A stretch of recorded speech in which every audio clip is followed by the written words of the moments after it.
दोस्तों, रोलर सड़क पर निकला है। अगर कहीं पर भी सड़क खराब नजर आए तो उसको ठीक करेंगे।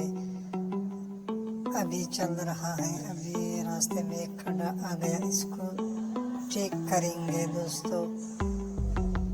ठीक कर दिया। अभी इसमें दूसरा मशीन आएगा, वो इसमें फिर आगे जाएगा।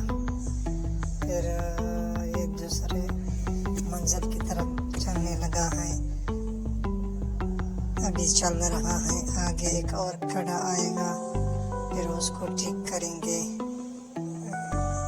खड़ा आ गया, अब इसके ऊपर रोलर चढ़ाएंगे। रोलर चढ़ गया, दूसरा मशीन आ गया, तो इसके ऊपर जाएगा। फिर ये आगे मंजिल की तरफ रवाना होगा। ठीक है, चल चल चल, आगे चल, आगे चल चल चल।